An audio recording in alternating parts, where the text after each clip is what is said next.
जय जिनेन्द्र। मैं जैनी धार्मिक पाठशाला में आप सभी का स्वागत करती हूँ।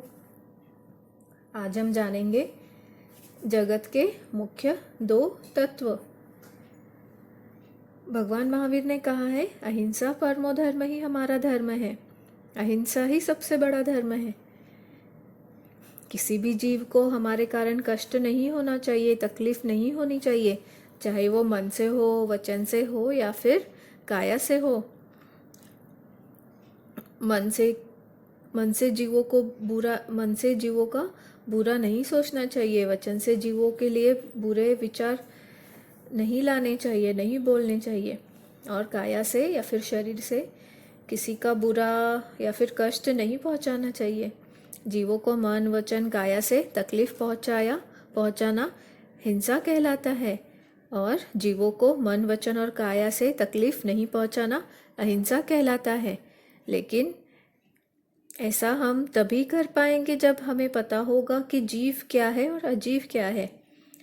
तभी हम भगवान के बताए हुए अहिंसा के मार्ग पर चल पाएंगे। तो चलिए जानते हैं जीव और अजीव के बारे में। जो हमारे आजू बाजू में जो चीज़ें हमें दिखती है, वह एक तो है लिविंग थिंग और दूसरा है नॉन लिविंग थिंग्स।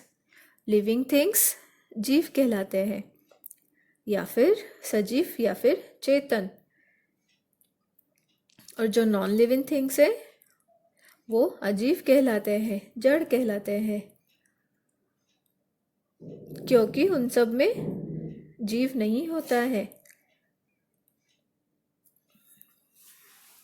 इस जगत में दो मुख्य तत्व है, जो एक है जीव, दूसरा है अजीव।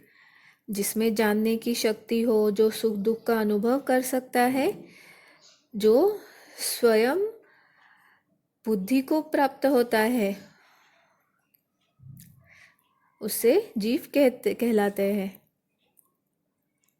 हमारे शरीर में जीव है, इसलिए हम सजीव कहलाते हैं। मनुष्य, पक्षी, पशु, छोटे छोटे जंतु, चींटियाँ और वनस्पति वगैरह, यह सब सजीव है क्योंकि उनमें जीव है। उन सब में ज्ञान है, सुख दुख को अनुभव कर सकते हैं। वे अपने आप वृद्धि को प्राप्त होते हैं, अर्थात छोटे से बड़े होते हैं, इसलिए वे सब जीव कहलाते हैं।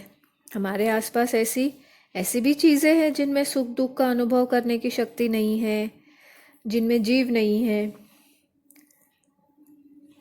जो वृद्धि को प्राप्त नहीं हो सकते। ऐसे जीवों को हम निर्जीव वस्तुएं कहते हैं, नॉन लिविंग थिंग्स, जो जड़ भी है, जैसे छतरी, बूट, चाकू, दीवार, किताब, कलम। यह सब सारी चीज़ें नॉन लिविंग थिंग्स है, अजीव कहलाते हैं। यह सारा जगत जीव और अजीव इन दोनों से ही बना हुआ है। जगत में जीव अनंत है, उनकी गिनती हो ही नहीं सकती। हालांकि सब जीव चैतन्य गुण की अपेक्षा एक ही पर्याय में अपेक्षा के जीवों के अनेक भेद किए जा सकते हैं। संसारी और सिद्ध की अपेक्षा में जीव के दो भेद है। जो संसारी जीव है, जो कर्म रहित हो गए हैं और मोक्ष में अपने स्वरूप में विराज है, वह सिद्ध जीव है। और संसारी जीव जो है, जो कर्म सहित है और कर्मों के कारण ही मोक्ष प्राप्त नहीं कर पा रहे हैं।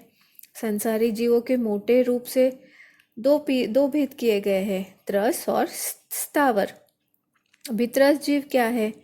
त्रस नाम कर्म के उदय से जो जीव अपनी इच्छा के अनुसार चल फिर सकते हैं, एक जगह से दूसरी जगह जा सकते हैं, वो है त्रस जीव।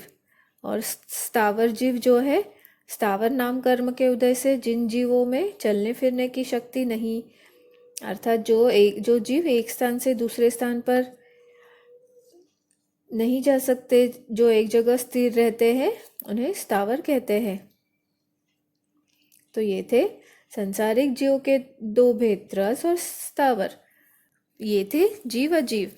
इनकी रक्षा करके हम अहिंसा परमो धर्म की रक्षा कर सकते हैं और भगवान के बताए हुए मार्ग पर चल सकते हैं।